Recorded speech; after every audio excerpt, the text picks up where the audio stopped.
welcomes you to Taoyuan International Airport. Cebu Pacific Air welcomes you to Taipei.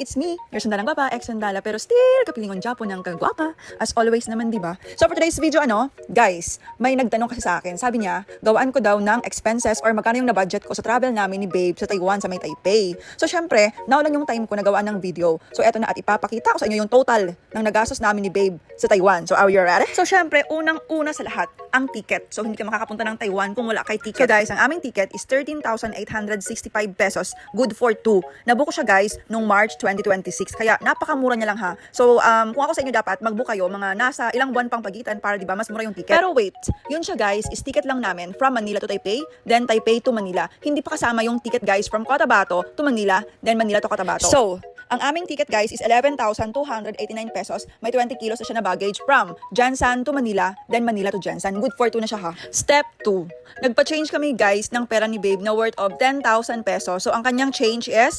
5,166.84 sa New Taiwan dollar. So guys, 10k mo nang pina-change namin kasi sabi ko kay Babe, meron pa namang ibang money changer doon. So if ever na ma-short kami, at least makapag-change kami doon and may credit card naman. So walang problem, 'di ba? Mas mabuti nang kukulangin ka kaysa magsobra yung pera. Ganun ba 'yon? Tama ba ako?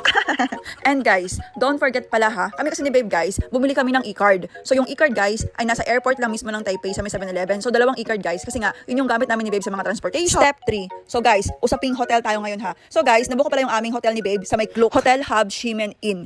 Guys, sa aming pag-stay dyan, wala kang iisipin kasi for 3 nights and 4 days na ha. Nabuko siya for only 11,103 pesos. And guys, free snacks na siya ha. Wala ka nang iisipin dyan. 24 oras kung gugutumin ka. Ang daming foods dyan guys. Free coffee, free biscuits, chocolates, and everything. Talagang makakatipid ka kasi nga free na siya. And then guys, okay rin yung accommodation nila and yung mga staff sobrang bait. Kaya nga talagang before ako nag-book guys, nag-research muna si Madam Oy. So dami ng vloggers, diba? Talagang hinanap ko yung medyo affordable na hotel, yung tipo na komportable ka din mag-stay. Next step, usaping tours. Nabook namin ang aming tours guys sa Klook from 8 a.m. hanggang 3 p.m. siya guys. So day tour siya. So nasa 2,558 pesos guys. Ang Yelio, Jufen, and Shifen day tour namin. Tapos guys, ang Sky Lantern Prayer Experience naman sa may Shifen Old Street ay tumataginting na 503 pesos. Yes, 503 pesos siya guys. Pero 4 colors lang siya. Ang nabook namin sa Klook is only 4 colors. Pero sa actual guys, pagdating doon, hindi pwede. Kasi guys, 8 colors pala yung pinakamaraming kulay. So syempre sabi ko, minsan lang ako pumunta dyan. So dapat lahat ng 8 colors na yan, ubusin ko. Di ba malay mo? Alam naman tayo, ambisyosa. Lahat ng mga wish ko na pinalipan sa langit, baka mga tupad. So lahat ng 8 colors, inubos ni Madam. So ang ending, naging times 2 siya. So nasa 1,000 plus na siya guys. Here we go, bye-bye!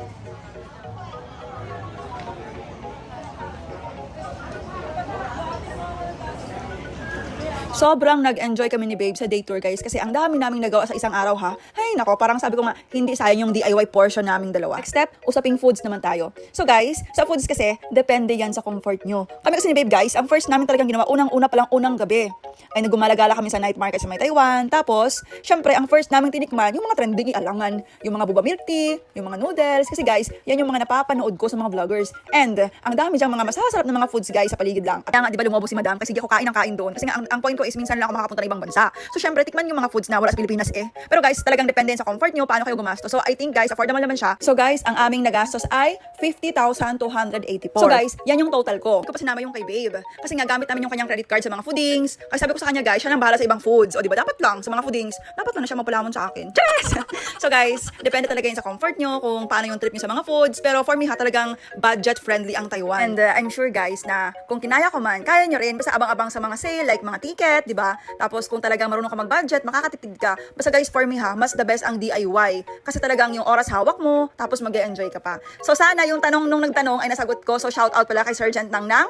So ayun ma'am, yan yung aming expenses sa Taiwan. And yun lang muna sa araw. Thank you so much for watching. Don't forget to follow, like, and share. Bye!